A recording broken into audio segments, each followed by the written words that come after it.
Good morning everyone. Today is 10th of September and we are here to solve most complicated issue of the students what to read in The Hindu.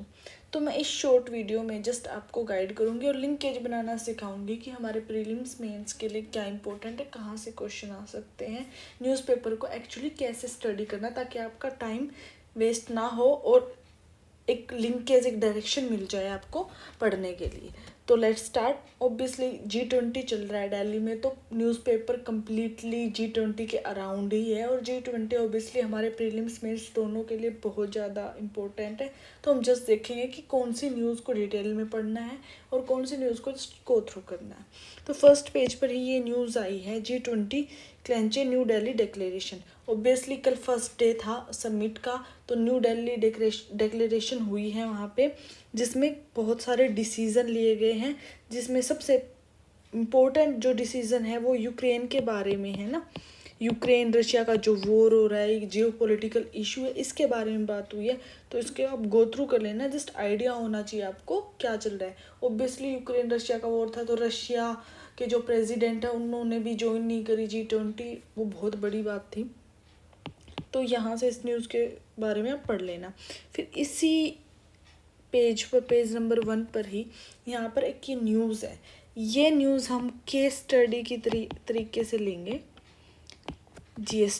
GS1 के society वाले part के लिए। इसमें क्या बात है, जो एक बाज़ार बनाया गया है सीनियर सिटीजन के लिए, कहाँ पर, मालापुरम में। अब मालापुरम कहाँ है, केरला में है। वहाँ पर एक बाज़ार बनाया गया है जहाँ पर सीनियर सिटीजन है जो वो बात कर सकते हैं, चैट, न्यूज़पेपर, टेलीविज़न, ताकि उनकी एक बॉन्ड बने। उनकी जो आइसोलेशन में रहते हैं, वो जो मेंटल डिजीज़ ओबियसली हो जाती हैं, उन चीज़ों को कम करने के लिए, उनकी मेंटल हेल्थ के लिए।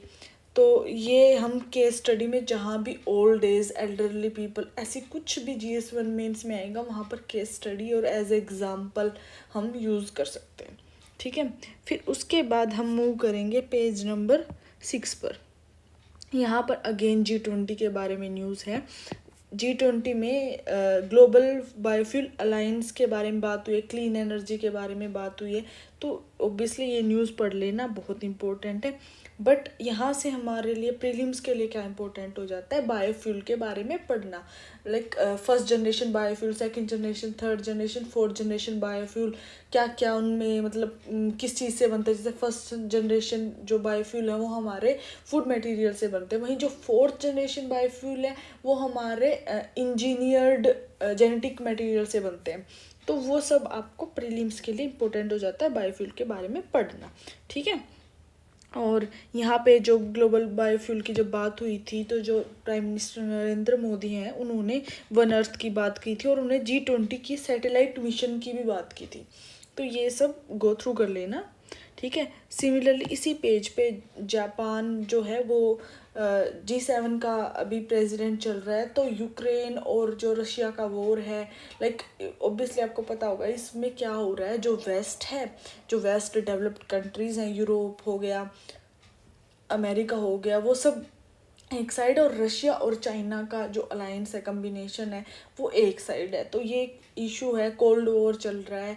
तो उसके बारे में जापान ने उस गैप को कम करने की बात की है। तो गो थ्रू कर लेना, आइडिया रहना चाहिए कि अच्छा क्या चल रहा है वर्ल्ड में। ठीक है। ताकि मेंस में इससे रिलेटेड कोई भी पॉइंट आए तो आप उसको अच्छे से कैटर कर सकें। ठीक है। फिर इसी पेज पर G20 में जो न्यू दिल्ली डिक्लेरेशन हुई है, उसमें ग्लोबल वार्मिंग की बात हुई थी। आपको पता है कि बहुत सारी जो डील्स हैं, इनिशिएटिव्स हैं या टारगेट है हमारे पास, जैसे पेरिस एग्रीमेंट है, और अभी जो हमने न्यूट्रल होने का जो टारगेट लिया है। ठीक है। तो ये सब है। तो इनमें जो ग्लोबल वार्मिंग को कम करने के लिए बात हुई है कि अभी ना और फाइनेंस की जो चाहिए। अभी उतना जो पहले जितना फाइनेंस से जो काम हो रहा था, अब उतने से नहीं हो रहा, फाइनेंस इंक्रीज करना पड़ेगा। ये सब है, आप गो थ्रू कर लेना। सिमिलरली यहाँ पे न्यूज़ है G20 में ही क्रिप्टो रेगुलेशंस की बात हुई है। अब आपको पता है क्रिप्टो करेंसी क्या है, ब्लॉकचेन टेक्नोलॉजी है, जिसमें मतलब मोस्टली जो वर्ल्ड में जो भी इलीगल काम होते हैं, जो भी अनरेगुलेटेड काम होते हैं, ब्लैक मनी कुछ भी, वो सब क्रिप्टो के साथ हो रहा है आजकल। तो इसको एक कंट्री कभी भी रेगुलेट नहीं कर सकती, इसको वर्ल्ड के जो लीडर्स हैं, सारी कंट्री हैं जो डेवलपिंग, उनको मिलके रेगुलेट करना होगा। तो उसके बारे में बात हुई है यहाँ पर G20 में। तो G20 अब आप यहाँ से क्या इंपॉर्टेंट हो जाता है, क्रिप्टो करेंसी के बारे में प्रीलिम्स मेंस दोनों के लिए पढ़ना, ठीक है। फिर उसके बाद नेक्स्ट पेज नंबर 7 पर ये न्यूज़ है, जो चाइना के, आपको पता है चाइना के प्रेसिडेंट नहीं आए हैं जिनपिंग G20 में, बट ऑब्वियसली जो चाइना से कोई तो रिप्रेजेंट कर रहा है। तो जो न्यू दिल्ली डिक्लेरेशन हुई है, उस चाइना ने उसको सपोर्ट किया, जियो पॉलिटिक्स पर जो मूव है यूक्रेन रशिया के वॉर पे, उसको चाइना ने सपोर्ट किया। ये न्यूज़ है, तो फिर वही आइडिया लेने के लिए, ठीक है। फिर यहाँ पर ये न्यूज़ है G20 की ही, ग्लोबल फूड सिक्योरिटी के बारे में, फर्टिलाइज़र, ये मतलब वर्ल्ड में जो फूड सिक्योरिटी इशू, आपको पता होगा ब्लैक ग्रेन इनिशिएटिव क्या है, ठीक है। अब रशिया यूक्रेन वॉर हुआ था, जो वीट की सप्लाई कम हो गई थी उसकी वजह से, तो वीट की सप्लाई को कंटिन्यू करने के लिए थ्रू ब्लैक सी टर्की ने ब्रोकर की थी, ये डील हुई थी। तो वो फूड सिक्योरिटी को ही संभालने के लिए, क्योंकि वीट की सप्लाई नहीं हो रही थी तो बहुत जगह इश्यूज आने लग गए थे।